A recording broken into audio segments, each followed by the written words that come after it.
오늘도 하나님은 우리를 사랑하시며 영원한 복 속에서 우리와 함께 하시고 영원한 계획 속에 인도해 가고 계십니다. 그 복과 은혜를 늘 확인하고 누리며 또 많은 영혼들을 그 가운데로 인도하는 우리의 삶 되시기를 바랍니다. 하나님의 말씀은 고린도전서 7장 25절부터 40절의 말씀입니다. 봉독해 드립니다. 처녀에 대하여는 내가 주께 받은 계명이 없으되 주의 자비하심을 받아서 충성된 자가 되어 의견을 구하노니 내 생각에는 이것이 좋으니 곧 임박한 환난을 인하여 사람이 그냥 지내는 것이 좋으니라. 내가 아내에게 매었느냐 노이기를 구하지 말며 아내에게서 노였느냐 아내를 구하지 말라. 그러나 장가가도 죄짓는 것이 아니요 처녀가 시집가도 죄짓는 것이 아니로되 이런 이들은 육신의 고난이 있으리니 나는 너희를 아끼노라. 형제들아 내가 이 말을 하노니 때가 단축하여진 고로 이후부터 안에 있는 자들은 없는 자같이 하며 우는 자들은 울지 않는 자같이 하며 기쁜 자들은 기쁘지 않은 자같이 하며 매매하는 자들은 없는 자같이 하며 세상 물건을 쓰는 자들은 다 쓰지 못하는 자같이 하라. 이 세상의 형적은 지나감이니라. 너희가 염려 없기를 원하노라. 장가가지 않은 자는 주의 일을 염려하여 어찌하여야 주를 기쁘시게 할꼬 하되 장가간 자는 세상 일을 염려하여 어찌하여 아내를 기쁘게 할꼬 하여 마음이 나누이며 시집가지 않은 자와 처녀는 주의 일을 염려하여 몸과 영을 다 거룩하게 하려 하되 시집간 자는 세상 일을 염려하여 어찌하여야 남편을 기쁘게 할꼬 하느니라. 내가 이것을 말하면 너희의 유익을 위하며 너희에게 올무를 노려 함이 아니니 오직 너희로 하여금 이 이치에 합하게 하여 분요함이 없이 주를 섬기게 하려 함이라. 누가 자기의 처녀 딸에 대한 생각이 이치에 합당치 않은 줄로 생각할 때 혼기도 지나고 그같이 할 필요가 있거든 마음대로 하라. 이것은 죄짓는 것이 아니니 혼이 나게 하라. 그러나 그 마음을 굳게 하고 또 부득이한 일도 없고 자기 뜻대로 할 권리가 있어서 그 처녀 딸을 머물러 두기로 마음에 작정하여도 잘하는 것이니라. 그러므로 처녀 딸을 시집 보내는 것도 잘하거니와 시집 보내지 않는 자가 더 잘하는 것이니라. 아내가 그 남편이 살 동안에 매여 있다가 남편이 죽으면 자유하여 자기 뜻대로 시집갈 것이나 주 안에서만 할 것이니라. 그러나 내 뜻에는 그냥 지내는 것이 더욱 복이 있으리로다. 나도 또한 하나님의 영을 받은 줄로 생각하노라. 아멘. 기도하겠습니다. 하나님 은혜와 사랑과 복 주신 감사합니다. 오늘도 귀한 말씀을 통해서 하나님의 선하시고 기뻐하시며 온전하신 뜻이 무엇인가 분별하고 그 뜻대로 나아가는 우리의 삶이 되게 하여 주옵소서. 모든 영광을 주님 받으시기 원하며 예수 그리스도 이름으로 감사하며 기도하옵나이다. 아멘.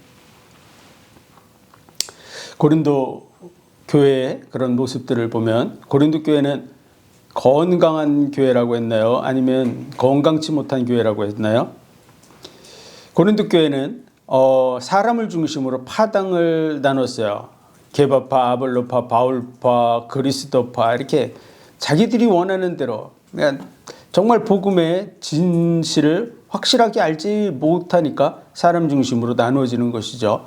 또 우리가 지금 살펴보고 있는 것은 교회 안에 음행에 관한 문제가 있는데 세상 사람들도 안 하는 부분이 교회 속에 있다.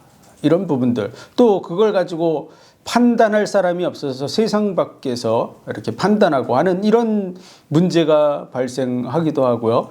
그리고 그 과부는 시집을 가야 되냐 안 가야 되냐 이 처녀들이 시집을 가야 되냐 말아야 되냐 남자도 마찬가지죠. 장가를 가야 되냐 말아야 되냐 이런 부분에 대해서 이제 여러 가지 생각들이 분분하게 나누어져 있는 것이죠. 이게 음행에 관한 문제, 그리고 또 우상 숭배에 관한 문제, 우상의 제물을 먹는 것이 괜찮냐 안 먹는 게 괜찮은 것이냐, 우상 숭배를 해도 되냐 안 해도 되냐 이런 부분들, 성찬식에 대해서도 성찬의 그 진정한 의미를 모르고 행하는 이들, 그런 부분들의 문제들이 있었죠. 또 은사들이 여러 가지로 막 나타나는데 이게 성령의 역사냐 아니면 악령의 역사냐 이런 부분에 대해서 어떤 은사가 더 크냐, 작냐 이런 부분들, 또 부활에 대해서 부활이 지나갔다, 안 지나갔다, 부활이 없다 이런 고린도 교회의 모습을 보면 오늘날 신학적인 흐름 속에서 판단한다 그러면 고린도 교회는 이단으로 정죄받아도 마땅할 그런 정도의 큰 잘못을 가지고 있습니다. 그런데 이 고린도 교회의 특성이 뭐냐? 그러면 이제 시작된 교회다 그 말이야. 아직까지 교회의 어떤 기틀이 마련이 안 됐어요. 그래서 복음을 이방 속에서 받아가지고 이제 교회 안에 들어온 많은 사람들이 중심으로 교회가 되어져 있어요. 다시 말해서 아주 연약한 교회다 그 말이죠. 이제 탄생한 연약한 교회. 그런 연약한 교회는 어떤 모습을 가지고 있을까? 많은 부분에 대해서 정리가 안 돼 있는 거죠. 그런 속에서 바울은 그들에게 대해서 예수 그리스도께서 너희를 끝까지 견고케 하실 것이다 하는 부분, 하나님 예수님이 붙들어 주실 것이다. 그리고 하나님은 신실하신 분이시다. 믿을 수 있는 분이다. 하나님이 결국 너희를 끝까지 책임지실 것이다. 고린도 교회에 대해서 연약하고 문제 있지만 하나님께서 책임지시고 예수님께서도 견고케 하실 것이다 라고 말을 하고 있는 거죠. 그러면서도 고린도 교회의 그 잘못들을 그대로 가지고 가라고 얘기하지 않아요. 그건 당연한 것이죠. 우리가 자녀들을 교육할 때 우리 자녀들이 처음서부터 뭐든지 다 잘할 수는 없죠. 대부분 다 못하죠. 저도 초등학교 들어갈 때 이름 정도 쓰고 들어간 것 같아요. 이름 겨우 제 이름 정도 쓰고 나머지는 몰라요. 그 수준에서 학교를 갔어요. 근데 학교 가자마자 시험 봤다 그러면 몇 점 맞을까요? 네, 거의 뭐 빵점 맞았겠죠. 그 이름 쓰라 그러면 이름은 맞췄겠죠. 그러나 나머지는 다 틀렸겠죠. 근데 그게 저만의 문제가 아니었습니다. 제 당시에는 거의 다 그랬어요. 그러니까 부모님이 자녀들에게 한글을 가르쳐 줄 만한 수준이 아니었어요. 바빠서. 그런 속에서 이제 초등학교 들어가서 뭘 하겠습니까? 그 뭐 구구단을 외울 수 있겠어요? 아무것도 못하죠. 마찬가지죠. 학교는 들어갔어요. 그러나 이제 배워야 되는 거죠. 마찬가지로 교회가 시작됐어요. 예수 그리스도를 이제 믿기로 작정했어요. 그러나 뭘 압니까? 아무것도 몰라요. 그런 고린도 교회. 그런 연약하고 문제 있고 그런 많은 성도들이 우리 주변에도 있는 줄 믿습니다. 이제 예수 믿기로 했어요. 그럼 뭘 할까요? 성경을 한번 읽어봤을까요? 모르죠.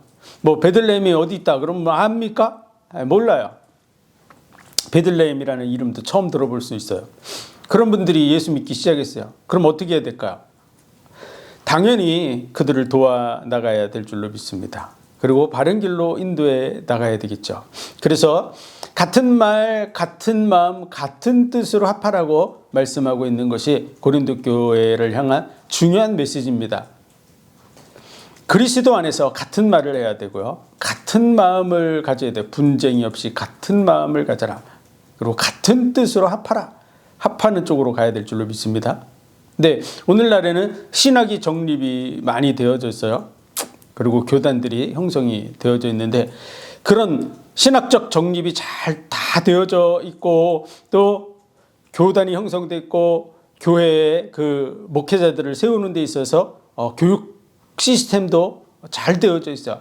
그런 속에서 같은 말, 같은 마음, 같은 뜻이 안 되고 성경을 위배해서 다른 데로 가는 그런 심각한 문제 속에 있는 이단들, 그들에 대해서 하는 얘기가 아닙니다. 이제 복음을 처음 받고 믿음이 연약한 이들, 문제가 있고 그런 또 나름대로 그 연약성을 가지고 있는 그런 부분들이 있죠. 그런 속에서 우리는 도와 나가야 될 줄로 믿습니다. 감싸 나가야 돼요. 예수 그리스도를 믿고자 해도 누구나 다 똑같은 생각을 가진 것은 아니죠. 그런데 하나님의 뜻은 분명한 줄 믿습니다. 사람의 생각이 다르다고 하나님의 뜻도 달라지는 것이 아닙니다. 사람 따라서. 그래서 우리는 하나님의 뜻이 무엇인가를 잘 분별하고 그 뜻대로 교회를 세워나가는 쪽으로 가야 되고요. 내 의견 중요하죠. 그러나 하나님의 뜻이 확실하다면 우리는 내 의견을 내려놓아야 됩니다. 그래서 교회들이 정말로 같은 말, 같은 마음, 같은 뜻으로 합하는 쪽으로 가야 될 줄로 믿습니다. 이를 위해서 교회들마다 힘써야죠. 목회자들마다 이 부분으로 가지 못한다면, 하나님의 뜻을 위해서 자기 것을 내려놓는 자리로 가지 못한다면 그는 목회자의 자격이 없어요. 그는 목회자라고 할 수가 없어요. 그는 그리스도의 종이라고 할 수 없습니다. 하나님의 뜻을 저버리고 자기의 뜻을 내세우고 그걸 끝까지 밀고 간다. 그러면 그것은 새로운 신흥 종교라고 할 수 있죠. 우리는 정말로 목회자들부터 하나님의 말씀의 뜻이 무엇인가를 분별하고 하나님의 뜻 앞에 자신의 모든 생각을 다 내려놓을 수 있는 그런 부분이 되어야 됩니다. 그래서 말씀을 가지고 잘 이해하고 분별하고 말씀을 가지고 가르치고, 그래서 너희는 배우고 확신한 일에 거하라. 배우고 확신한 일에 가라. 성경은 능히 너로 하여금 구원에 이르는 지혜가 있게 하며 하나님의 사람으로 온전케 한다고 말씀하고 있습니다. 그래서 성경을 중심으로 우리는 하나 되어져 나가야 될 줄로 믿습니다. 그리고 고린도 교회의 핵심적인 메시지 중에 하나가 뭐냐? 그거는요, 바로 예수 그리스도예요. 바울은 내가 두렵고 떨림으로 예수 그리스도와 십자가 외에는 아무것도 말하지 않기로 작정했다고 말함으로써 예수 그리스도가 굉장히 중요한 것을 말하고 있어요. 유대인은 표적을 구하고 헬라인은 지혜를 구하나 우리는 십자가에 못 박힌 그리스도를 구하니 이 그리스도는 하나님의 능력이요 하나님의 지혜다. 하나님의 능력이고 하나님의 지혜가 뭐라고요? 그리스도입니다. 그래서 우리는 하나님의 능력으로 한다 그랬더니 하나님의 능력, 말의 지혜로 아니하고 하나님의 능력으로 한다고 하는 그런 표현을 보고 하나님의 능력을 기적 베푸는 거라고 생각하는 사람이 있고요. 그렇게 가르치는 사람도 있어요. 근데 그 앞에 말했어요. 유대인은 표적을 구한다는 그 기적을 구하고 쫓아다니는 사람들이에요. 헬라인은 지혜를 구하는데 우리는 십자가에 못 박히신 그리스도를 전하는데 이 그리스도는 하나님의 능력이고 하나님의 지혜라고. 그래서 사람의 지혜가 아니라 하나님의 지혜로 한다고 하는 것이 바로 우리는 그리스도를 전파한다는 뜻입니다. 그래서 그거를 어떤 성령의 능력, 성령의 지혜 그래가지고 기적 나타나는 거, 이빨이 금이빨로 바뀌고 밀가루 갖다 붙이니까 병이 났고 이런 거 하는 거, 그걸 성령의 능력, 하나님의 능력 그렇게 하면 뭐가 없어졌죠? 십자가에 못 박힌 그리스도는 하나님의 능력이고 하나님의 지혜라 그랬는데 예수 그리스도가 하나님의 능력이고 하나님의 지혜라 그랬는데 밀가루 반대기 가지고 붙이는 게 하나님의 그거 병 고치는 게 하나님의 능력이고 이빨이 금이빨로 바뀌는 게 하나님의 능력이라고 가르치는 거예요. 그러면 안 됩니다. 예수 그리스도를 밀가루 반죽이나 금이빨하고 비교하면 안 됩니다. 예수 그리스도가 바로 하나님의 지혜고 하나님의 능력이고 감추었던 비밀이 바로 예수 그리스도입니다.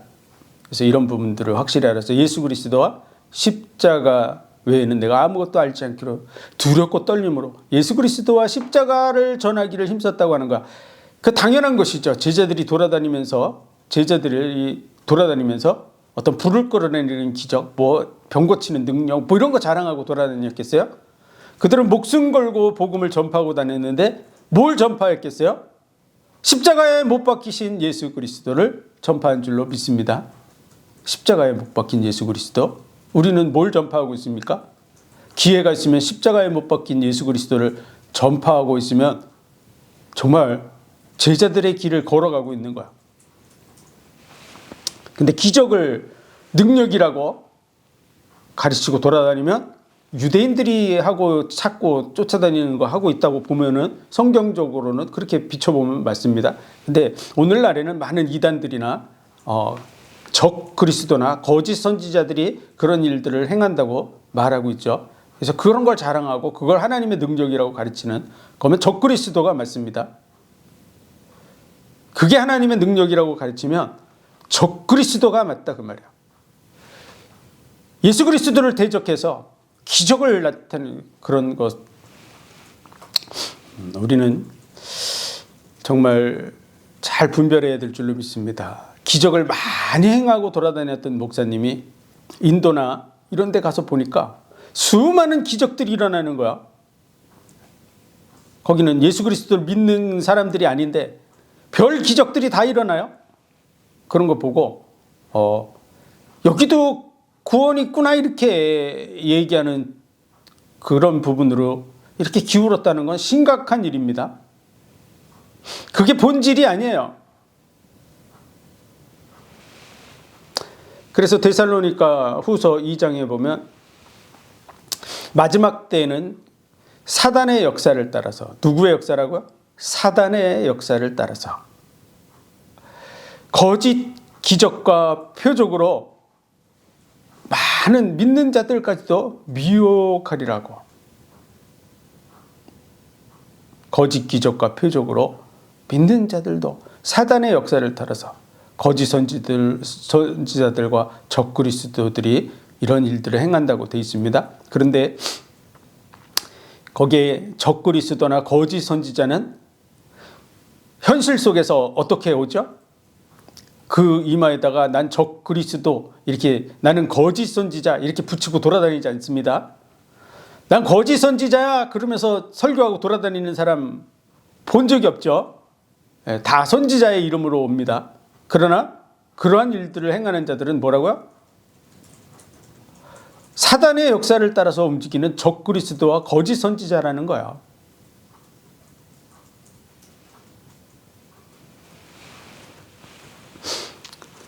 십자가에 못 박힌 예수 그리스도를 전하는 복음의 본질이 뭐냐? 예수 그리스도와 십자가를 전하는 거야. 12사도가 돌아다니면서 그 당시 초대교회 당시 그들이 돌아다니면서 전 세계를 또 돌아다니면서 뭔 얘기를 했을까요? 십자가에 못 박힌 예수 그리스도, 그분이 바로 성경이 약속한 메시아였다 라고 하는 게 복음의 본질인 줄 믿습니다. 그들의 사명이 그거예요. 그들이 가서 농사 짓는 법을 가르쳤어요. 예를 들어서 그건 본질이 아니에요. 그건 부수적인 거였을 뿐이에요. 그게 핵심이 되면 안 돼요. 그들이 어디 가서 많은 사람들이 병을 고쳐줬어요. 병든 사람이 많아서. 그러나 그게 본질이 아니에요. 그들이 12제자가 지금 복음 전파하러 다닌 이유가 뭐예요? 십자가에 못 박힌 예수 그리스도, 그분이 성경이 약속한 메시아라고 하는 걸 알려주는 게 그들의 진정한 본분인 줄 믿습니다. 그것 때문에 순교한 거예요. 그런데 예수님의 제자들은 그렇게 했는데, 예수님의 제자로서의 사명을 감당하고 있는 목회자들이 딴 거 해요? 그걸 어떻게 그걸 제자라고 말할 수 있겠어요? 이 세상에서 잘 먹고 잘 사는 법이 그런 걸 가르칠 수 있어요? 그러나 그건 본질이 되면 안 돼요. 예수 그리스도와 십자가 중심의 신앙생활을 할 수 있도록 성도들을 그리스도의 제자로 만드는 일을 감당해야 될 줄로 믿습니다. 그게 교회가 해야 될 일이고 목회자가 해야 될 일이에요.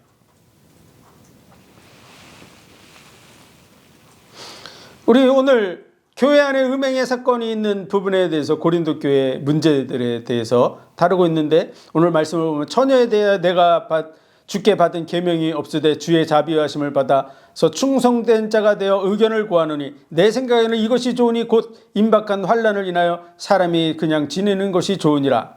내가 아내에게 매였느냐 노이기를 구하지 말며 아내에게 노였느냐 아내를 구하지 말며 장가가도 죄짓는 것이 아니고 처녀가 시집가도 죄짓는 것이 아니고 나는 너희의 육신의 고난이 있기 때문에 너희를 아낀다. 그렇게 얘기하고 이런 내용을 쭉 읽어보면 결론적인 내용은 뭐예요?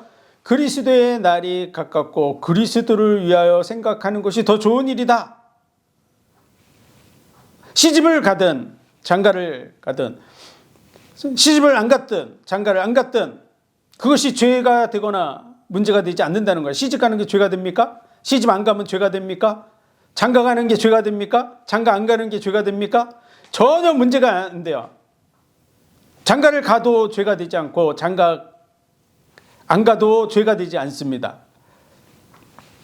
정말 그리스도를 위해서 생각하는 것으로 따졌을 때 장가 안 간 사람이 더 낫다는 얘기를 해주고 있는 것이죠. 장가를 안 가면 내가 아내를 위하여 무엇을 할고 아내가 없는 사람은 그런 걱정을 할 필요가 없겠죠. 아내 자체가 없는데 내가 아내를 위해서 뭘 할까를 생각 안 하겠죠. 에? 남편이 없어요. 남편을 위해서 무엇을 할까를 생각한다는 게 있을 수가 없죠. 당연히 생각이 둘로 셋으로 나눠지는 것에 대해서 더 적게 나눠져서 주를 위해서 내가 무엇을 할까 하는 부분이 더 커질 수 있겠죠. 아무래도. 다시 말해서 이제 주님의 때가 점점 가까운 이때 우리가 어떤 중심으로 가야 되냐? 그럼 예수 그리스도와 주를 위해서 나는 무엇을 할까 하는 부분에 더 중점을 두고 생각하고 판단해야 된다라고 하는 얘기를 해주고 있는 거예요. 그런 속에서도 나 시집 보내야 되겠다. 시집을 보내는 것도 잘하는 것이고 시집을 안 보내는 것도 잘하는 것이고 장가를 보내는 것도 잘하는 것이고 장가 안 가는 것도 잘하는 것이고 누군가 아내를 맞이하는 것도 잘하는 것이고 아내를 맞이하지 않는 것도 잘하는 것이라 그 말이야. 중심이 어디 있죠? 주를 위해서 어떻게 할 거 하는 중에서 우리가 생각하고 판단해야 된다고 하는 것입니다. 그래서 오늘 말씀을 보면 이런 표현이 있어요. 우는 자들은 울지 않는 자 같이 하며 기쁜 자들은 기쁘지 않은 자 같이 하며 매매하는 자들은 없는 자 같이 하며 세상 물건을 쓰는 자들은 다 쓰지 못하는 것 같이 하라. 이 세상의 형적은 지나감이니라. 무슨 뜻이죠? 그 별로 중요한 게 아니다 그 말이야. 거기에 너무 마음의 중심을 쓰지 말라 그런 뜻이야. 그래서 있다고 해서 그걸 자랑하고 그것에 마음을 쓰고 거기에 매달리고 그렇게 하지 말라. 없는 것처럼 살아가라 그 말이야.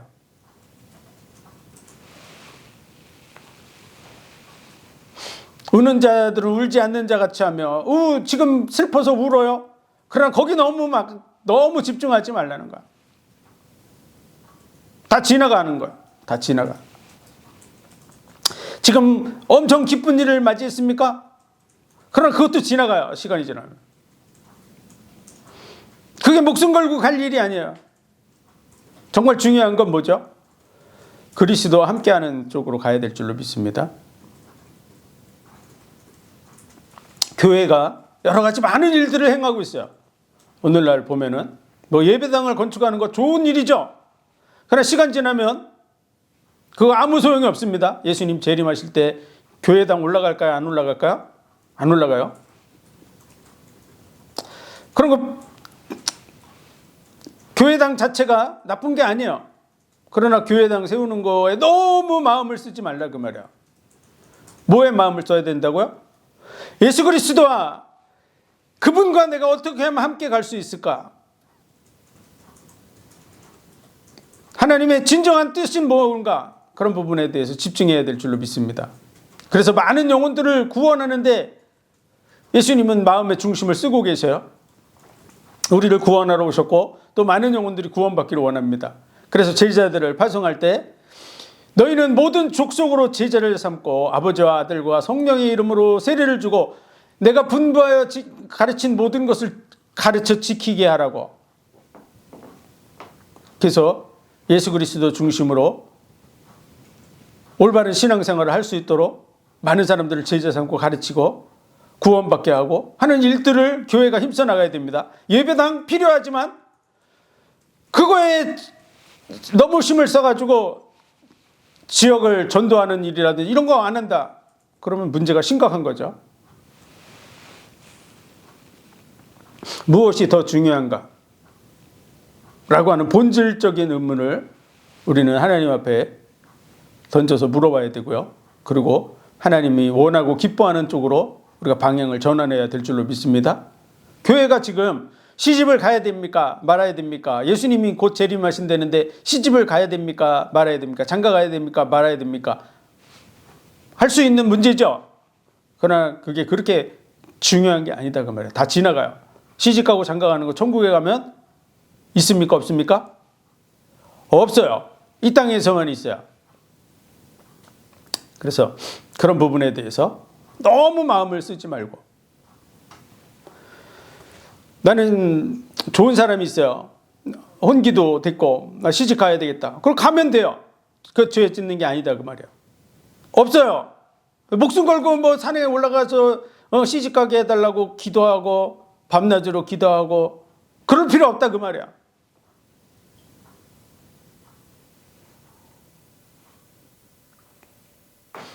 우리가 목숨을 걸어야 될 게 뭔지 잘 알아야 될 줄로 믿습니다.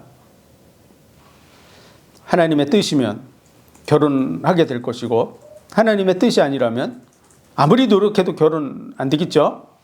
하나님 길을 여시는 분도 하나님이시고 닫으시는 분도 하나님이십니다. 그러므로 거기에 너무 착심하지 말고 우리가 하나님의 선한 뜻을 향해서 이제 주님 맞을 준비도 하고 또 많은 영혼들을 구원받아야 되죠. 지금 지옥으로 가는 영혼들이 우리 주변에 꽉 차 있습니다. 그렇죠?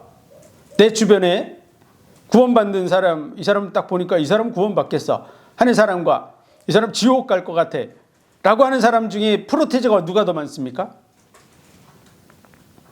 주변에 구원받지 못할 사람이 더 많이 있어요. 우리가 진짜 많은 영혼들에게 이 복음을 올바르게 전해주는 일을 위해서 기도하고 준비하고 나아가야 될 줄로 믿습니다. 그래서 본질이 뭔가를 잘 생각해야 됩니다. 하나님의 선한 뜻을 향해서 우리가 생각하고 그 뜻 때문에 내 것을 내려놓을 줄 알아야 될 줄로 믿습니다. 교회가 그 음행에 대한 것도 마찬가지죠. 우리는 다 어떤 성적인 부분에 대한 충동을 다 가지고 있다고 봐도 과언이 아니에요. 제가 만나본 사람 중에 전혀 그 성적 충동이 없는 사람을 만나본 적이 없어요. 아주 정말 뭐 목석과 같은 사람을 만나본 적이 없습니다. 그런 사람을 만나본 적이 있는지 모르겠지만 뭐 돌멩이나 나무처럼 전혀 이성에 대한 관심 자체가 아예 없고 뭐 이런 사람 내가 만나보지 못했어요. 근데 하나님이 허락한 부분이 아니라면 다 정상적인 사람은 다 성적인 그런 충동을 가지고 있는 게 정상입니다. 그게 정상이에요. 여러분, 봄에요. 꽃들을 피우고 열매를 맺어야 될 나무 중에 수많은 나무가 있는데 한 나무는 전혀 꽃도 안 피고 열매도 안 맺어요. 그러면 그 나무는 쓸모없는 나무예요. 그건 정상적인 나무가 아니에요. 봄만 되면 수많은 풀들, 나무들이 꽃을 피우고 그리고 벌나비를 부르고 그리고 열매를 맺는데 다 이렇게 짝을 찾아서 벌나비들도 날아다니고 그러는데 그게 정상이에요. 정상. 사람도 마찬가지예요. 그런 것이 하나님 만들어 놓은 정상적인 부분이에요. 그러나 그런 부분에 대해서 주 안에서 나는 어떻게 이 부분을 해결해 나가야 되는가 라는 부분에 대한 생각을 하라고 하는 거야. 그게 바로 음행에 대한 부분에 대해서 우리가 해야 될 일인 줄 믿습니다. 그렇게 생각하면 하나님의 뜻 안에서 어떻게 해야 될까요? 라고 생각하면 하나님의 영광이 되고 문제가 되지 않으면 결혼해도 됩니다. 당연한 얘기죠. 근데 나는 하나님의 영광을 위해서 결혼하지 않고 혼자 절제하면서 복음 전하는 삶을 살겠다. 뭐 이렇게 해서 결단하고 바울과 같이 간다. 그럼 그게 하나님께 영광이 될 줄로 믿습니다. 기준이요. 근데 이미 결혼했어요. 결혼했는데 하나님의 일을 위해서 뭐 한다 그러면서 가정을 깨트려요? 그러면 하나님께 영광이 될까요? 올바르지 않아요. 그리스도인으로서.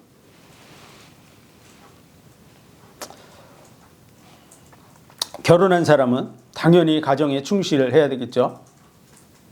결혼하지 않은 사람은 결혼하지 않았는데 굳이 그런 부분에 대해서 얽매일 필요가 없겠죠.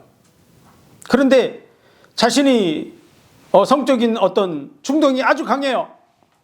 그러면 어떻게 됩니까? 거기에 휩쓸려서 문제를 일으키면서 다니는 이런 사람이 된다 그러면 하나님의 영광을 가리는 그런 자리로 가게 된다 그러면 문제가 되죠. 그럼 당연히 결혼하는 게 맞습니다. 당연한 얘기죠. 믿지 않는 사람이 함께 결혼해 있어요. 근데 그 사람이 갈리자 그래요. 굳이 목숨 걸고 붙어 있을 필요 없다 그 말이에요. 거기 얽매여서. 근데 그 사람이 갈리기를 원하지 않아요? 그러면 혹시 나를 통해서 그가 구원받을 수도 있고. 초점이 어디에 맞춰져 있는지 우리는 잘 생각해야 됩니다. 정말 뭐가 하나님께 영광이 되고 정말 하나님이 원하시는 게 뭐냐. 그런 부분에서 우리는 얼마든지 판단할 수 있습니다. 그래서 우리가 지금 교회들 속에 보면 가끔 가다가 이 성적인 충동들에 대해서 표현하는 부분이 굉장히 거룩하고 경건한 것 같이 얘기하는 사람들이 그렇게 얘기하는데요. 새가 지나가면서 배설물을 떨어뜨리는 거, 똥을 싸서 머리에 떨어지는 거는 막을 수 없다. 그런 거는 막을 수 없기 때문에 죄가 안 된다. 그러나 새가 머리에 둥지를 틀게 만드는 거, 그건 죄가 된다. 뭐 이렇게 비유해가지고 사람들을 현혹하고 이렇게 하는 사람들이 있는데요. 지구상에 지금까지 그 아담서부터 지금까지의 역사 속에서 새가 머리에 둥지를 틀은 사람이 한 사람이라도 있을까요? 없을까요? 말도 안 되는 얘기죠. 있을 수 없는 얘기예요. 비유를 들 때 불가능한 거를 지금 비유로 든 거예요. 그런 것이 성경적으로도 맞냐 그러면 전혀 맞지 않습니다. 그리고 새가 지나가면서 배설물을 떨어뜨려서 머리에 맞는 것처럼 우리 속에 성적 충동이라는 것이 전혀 없는데 뭐 마귀가 지나가다가 생각을 집어넣어가지고 생기는 것처럼 이렇게 얘기하는데요. 그건 비성경적입니다. 아예 하나님께서 모든 만물들이 다 생육하고 번성하도록 복을 주셨고요. 사람도 그 중에 함께 생육하고 번성하고 땅을 다스리고 정복하도록 복을 받은 존재입니다.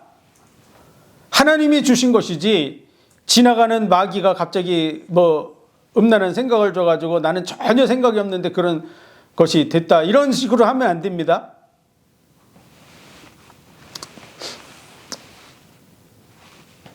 하나님이 주신 은혜를 우리는 하나님의 뜻 안에서 어떻게 잘 활용해 나가야 되는가 하는 부분을 생각해야 되고요. 그리고 이런 성적 욕구도 우리에게 주셨지만 절제하는 그런 마음도 우리에게 주신 분이 하나님이신 줄 믿습니다.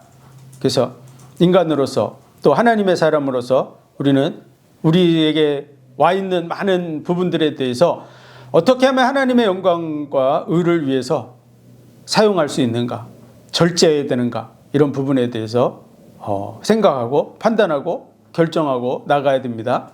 그런 부분들 그렇게 이상하게 변질시키면 안 됩니다. 이상하게. 그것은요 사실은 이 성적 욕구가 있는 사람들을 정죄하고 뭔가 이게 하려고 하는, 자기는 전혀 안 그런 것처럼 나는 전혀 안 그런다, 머리에 둥지를 트는 일 자체가 없다, 뭐 이런 식으로 의로운 식으로 포장하기 위해서 한 겁니다. 그 당사자를 제가 만나보진 못했지만요, 직접 대놓고 정말 물어봤으면 좋겠어요. 정말 전혀 그런 생각을 해본 적이 없냐? 말이 안 되는 거죠. 예, 다 생각하게 돼 있어요. 생각이 없이 사람이 그리고 생각이 나게 돼 있는 게 정상입니다. 저도 이해하지 못했던 것 중에 하나가요, 그 남자들이 여자 사진 이렇게 붙여놓고 그 하는 부분들이 있죠. 이 방마다 이렇게 자기 캐비넷에 붙여놓고 하는 것. TV 같은데 영화 같은 게 보면은 캐비넷에 여자 사진 이렇게 붙여놓고 하는 그런 부분들 있습니다. 그런데 여자들은 안 그러냐 그러면 여자들도 남자 사진들 붙여놓고 그런 부분이 있다든지 아니면 그 연예인이나 뭐 영화 배우나 뭔가 가수나 이런 사람들을 이렇게 흠모하고 하는 것들 있습니다.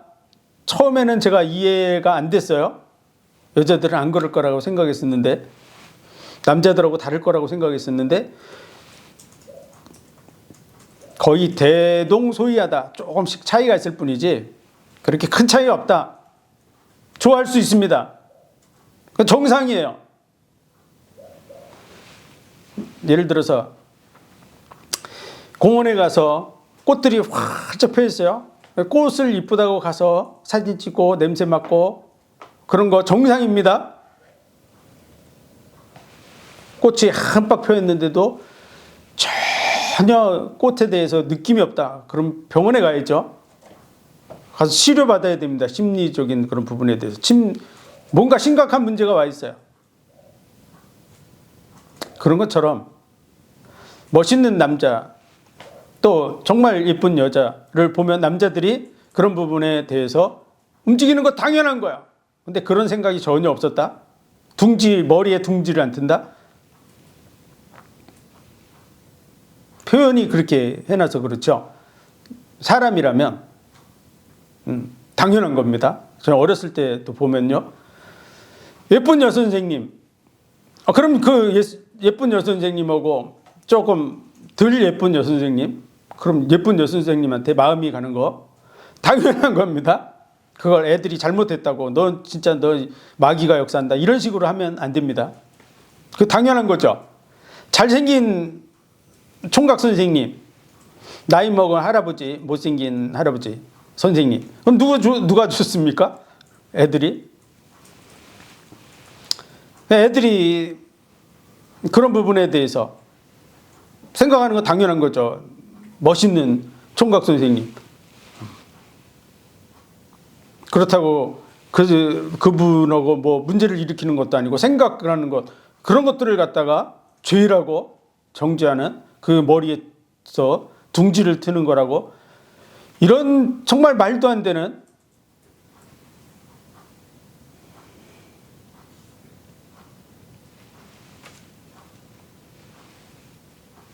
사람이라면 거의 누구나 느낄 수 있는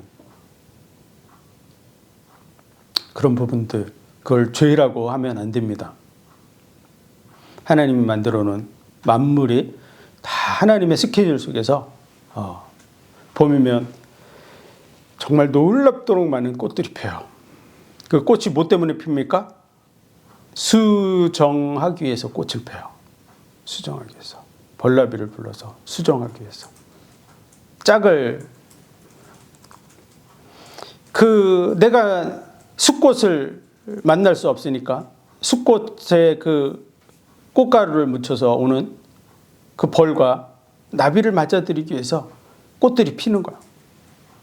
그걸 죄라고 하면 안 됩니다. 당연한 거죠. 그게 없으면 어떻게 됩니까? 지구는 한 해 만에 망해요. 지구상에 꽃들이 다 안 피기로 작정했어요. 이제 경건하게 산다고. 망해요.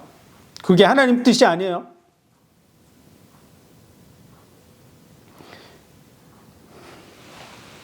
어쨌든 너무 많이 길어졌는데요. 처녀 시집가는 거 죄 안 됩니다. 총각이 장가가는 거 죄가 안 됩니다. 나는 시집 안 가고 하나님의 뜻을 위해서 살겠다. 그것도 죄가 안 됩니다. 그래서 때가 가까운 거로 우리는 이 부분에 대해서 생각하고 그 안에서 바르게 서나가라고 하는 부분이 오늘 말씀의 결론이라는 사실을 알아야 됩니다. 너무 이게 좀 그냥 읽으면 좀 복잡하게 느껴지지만 간단하게 이해하면 그런 뜻이야.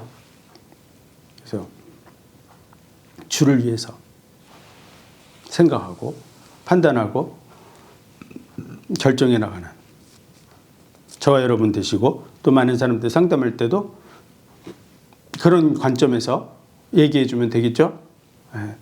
특히나 청소년들은 혈기왕성하죠. 혈기왕성해요.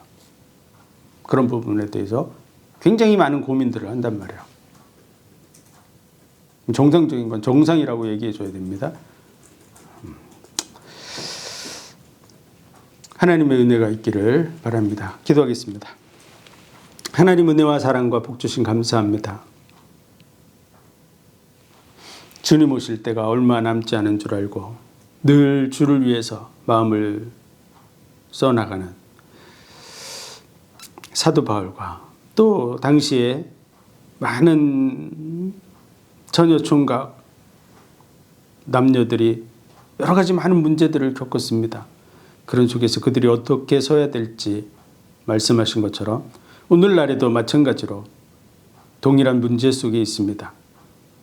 정말 하나님 영광을 위해서 우리 자신이 어떻게 적용하고 처리해 나갈지를 잘 생각하고 지혜롭게 해 나갈 수 있게 하여 주옵소서.